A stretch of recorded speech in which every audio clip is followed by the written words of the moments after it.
Yes, Penny said, thank you very much. Oh, it's my pleasure. And she just got out of the hospital, so she was. We're there recording for all now, that. we're recording now. Personal information might not be well received. Sorry, not your personal, but somebody else's. Okay, so, this work, the work of rebuilding the temple, it began in the choice of the people in the second month of the second year of their return. Now, this is significant because it's the same month that Solomon began the construction of the first temple.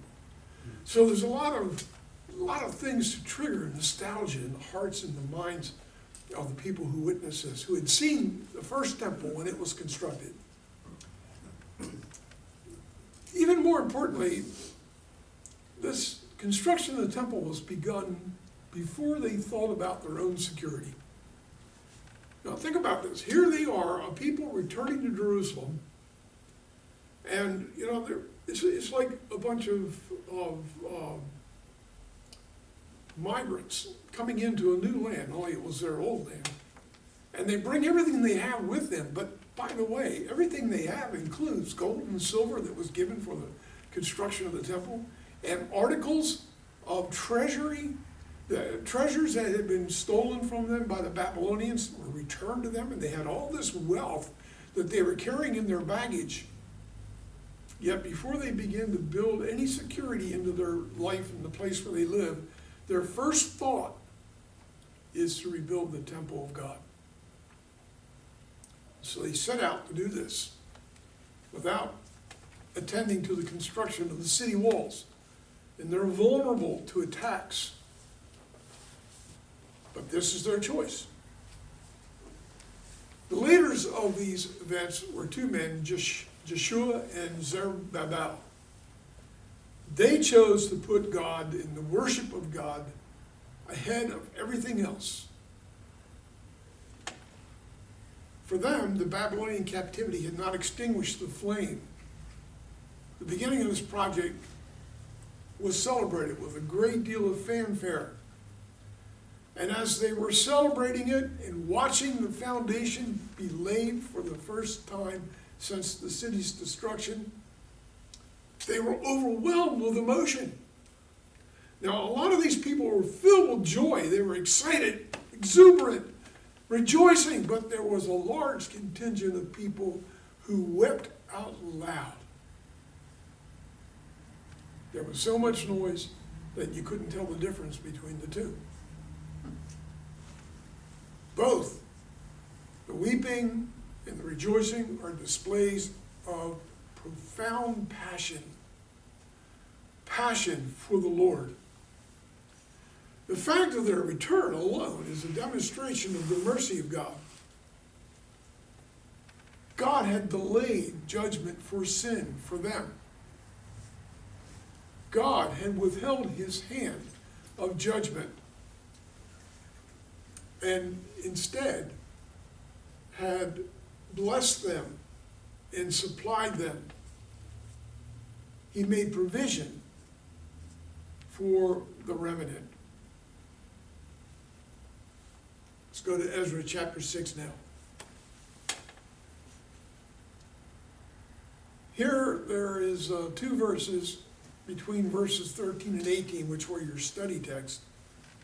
And the 2 verses that we need to talk about are verse 15 and 16. Let's read those. Actually, we're going to talk about everything, but we're going to read those 2 verses.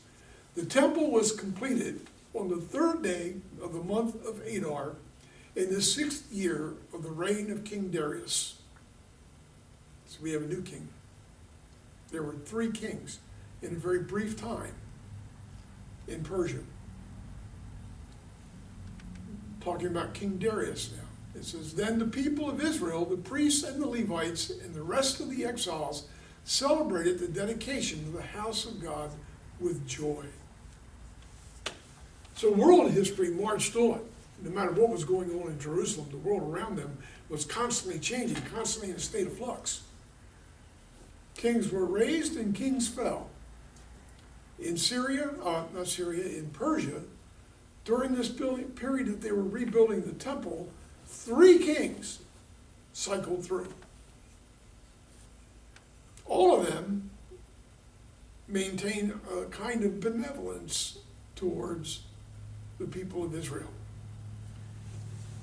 After this initial enthusiasm surrounding the laying of the foundation, the progress of building the temple was slow.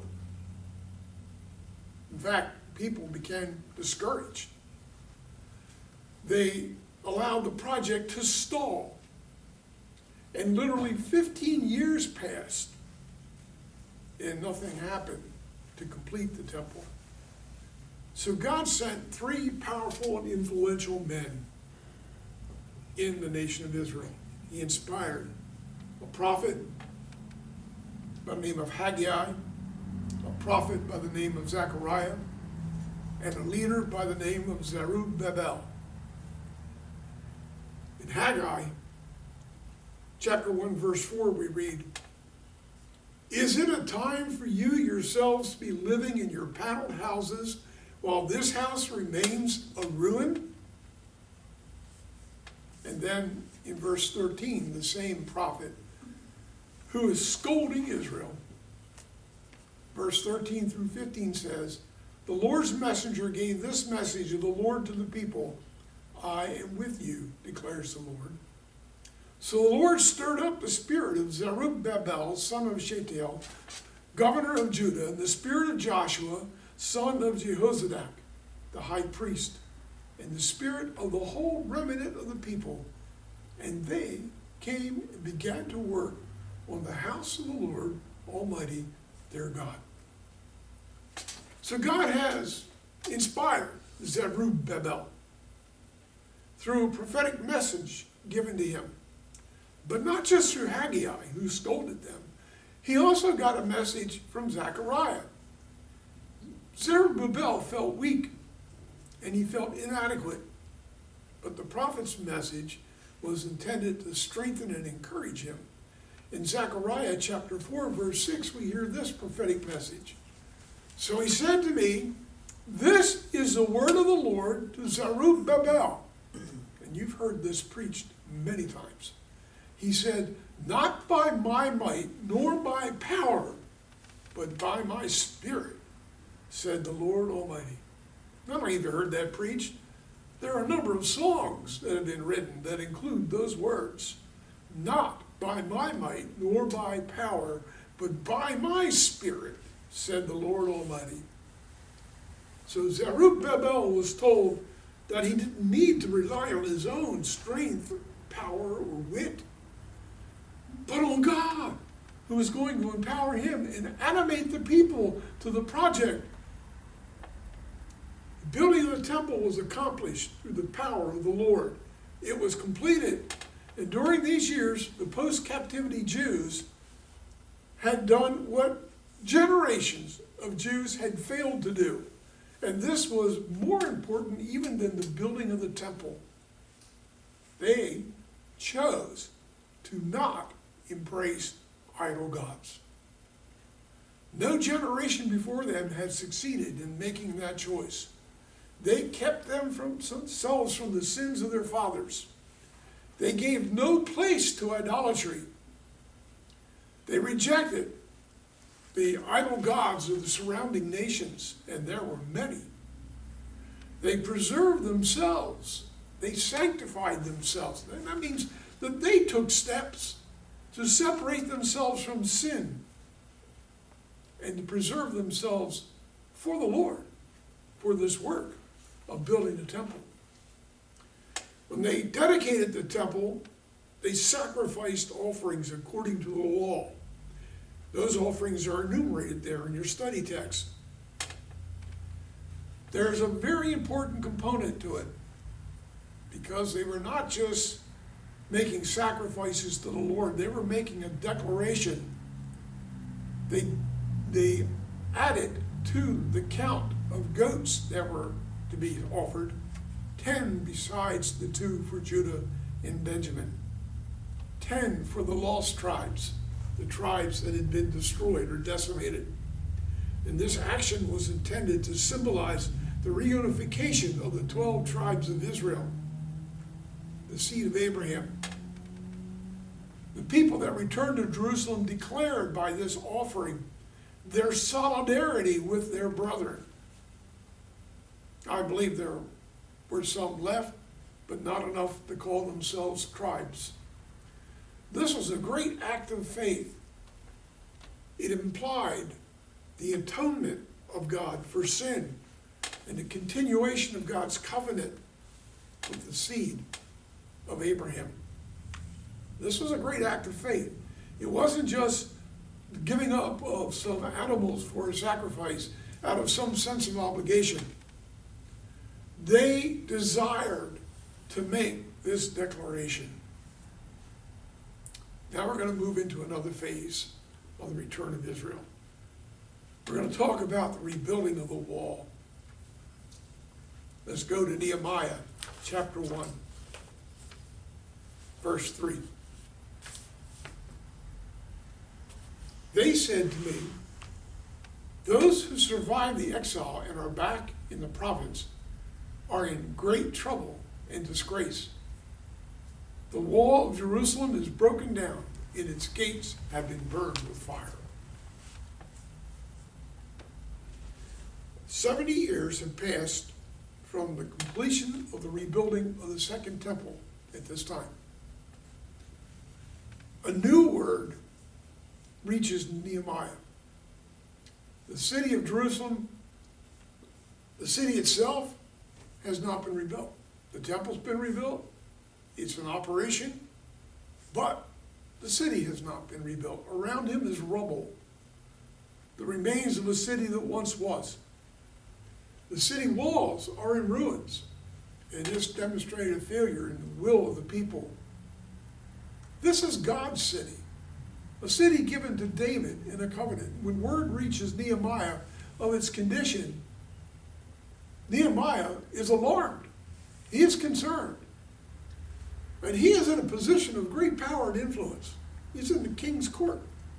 And the king and the queen, they notice that Nehemiah is depressed and seems to be distressed. And they asked him what was going on. What's wrong, Nehemiah? Why are you in this state of despair? And Nehemiah explained the word that had reached him about the city. That was the city of David, the site of the temple.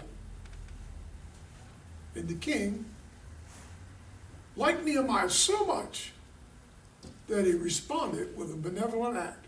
Now, kings think it's all about them. The king, I'm sure, thought that he was being really cool to Nehemiah. But the fact is, God was using another king. God is sovereign. And he raises people up and he puts people down. And at this time, we have a king here who has been raised up for this purpose. Let's go to chapter 2 of Nehemiah. And we're going to read verse 12 and verse 18. Although your study text is 11 through 20. If you want to get the whole picture, you need to read 11 through 20. But I'll do my best to encapsulate it here in my description. It says, I set out during the night with a few men. I had not told anyone what my God had put in my heart to do for Jerusalem. There were no mounts with me except the one I was riding on. Verse 18. I also told them about the gracious hand my God upon me and what the king had said to me. And they replied, let us start rebuilding. And so they began this good work. When Nehemiah arrived in Jerusalem, he was prudent. He knew what the effect of his heart's desire would have on both the people in Jerusalem and the people in the cities that surrounded them. And so when he went to survey the condition of the walls, having arrived there with an entourage, with him riding on a mount, I guess it was a horse or mule, or a donkey, I don't know which it was, but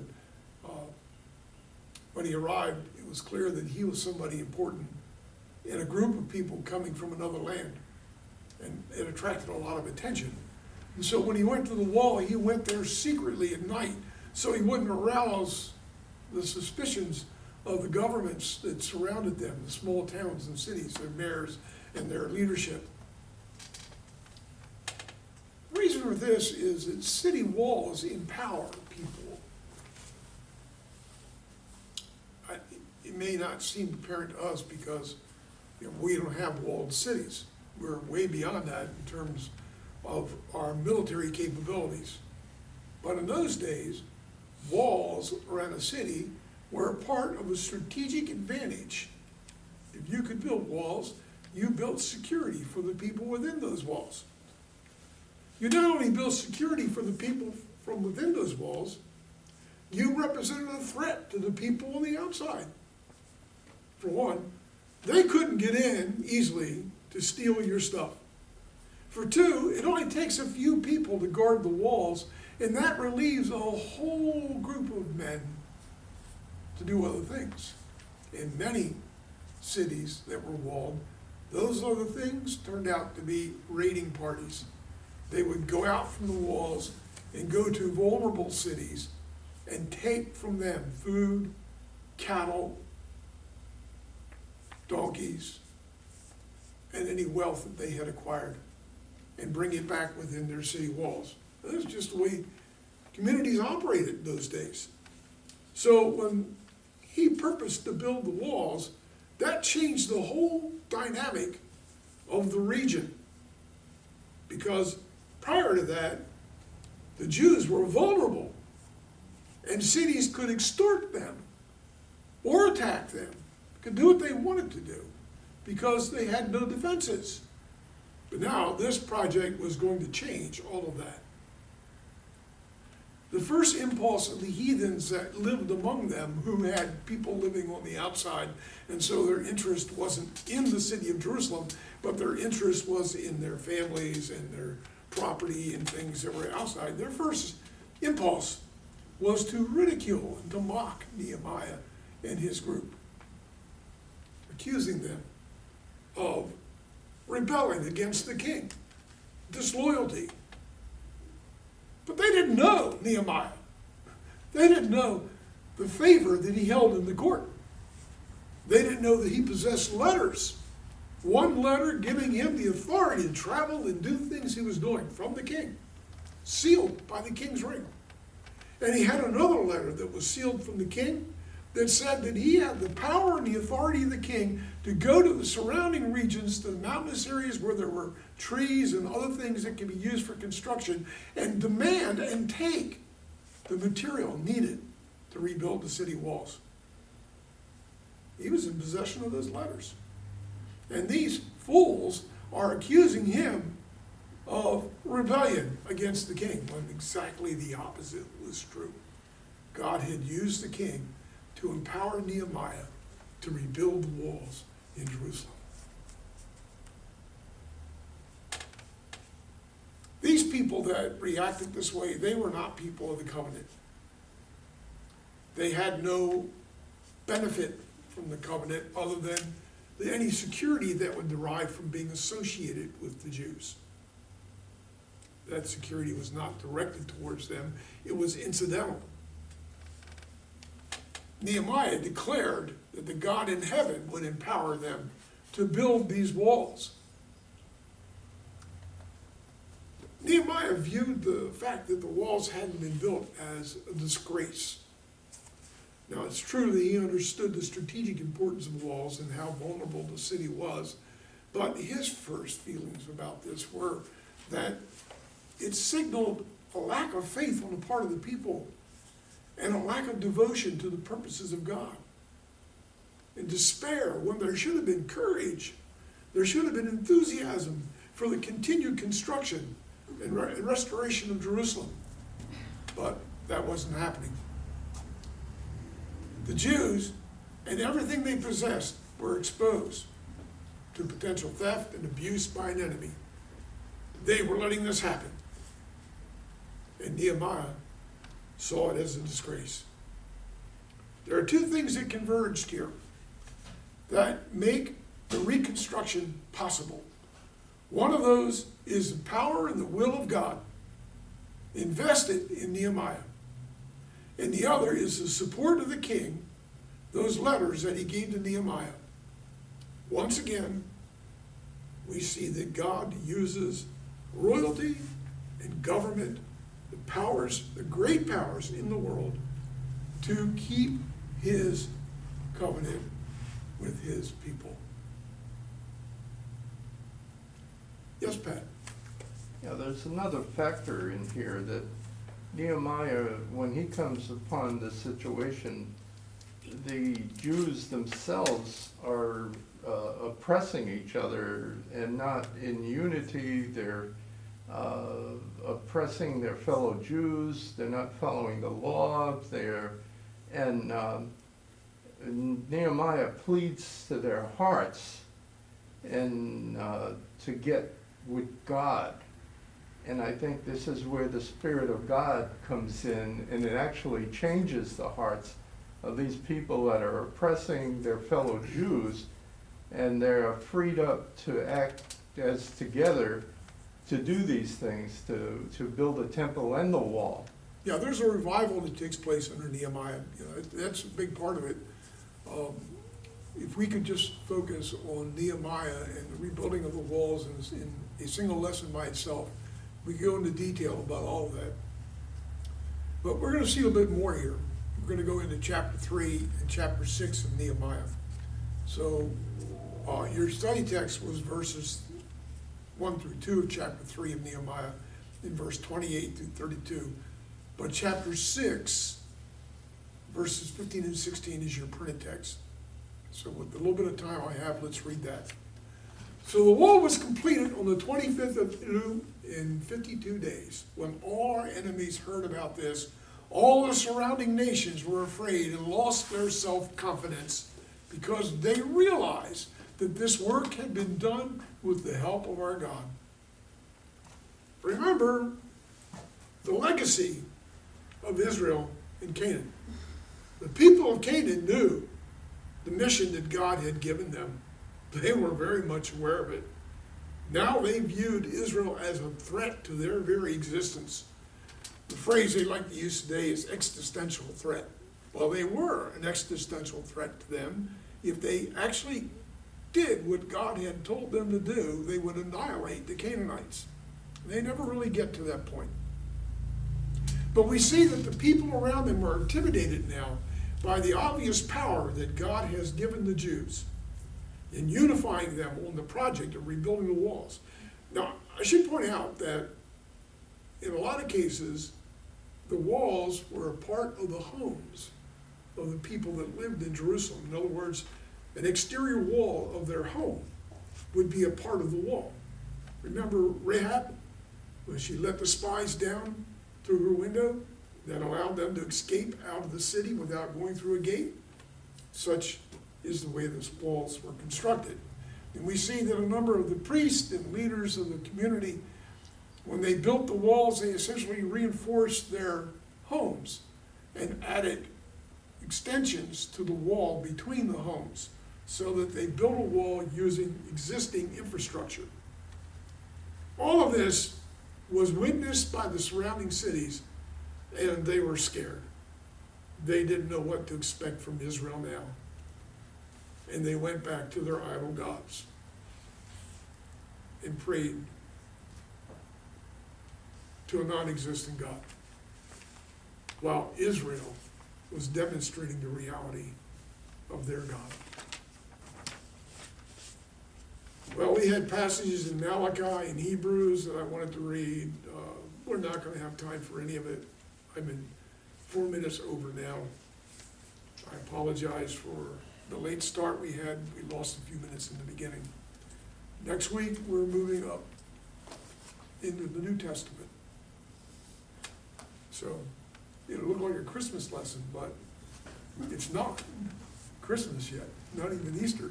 It's not even Halloween, despite what you see in the stores. God bless you all. Enjoy the worship today.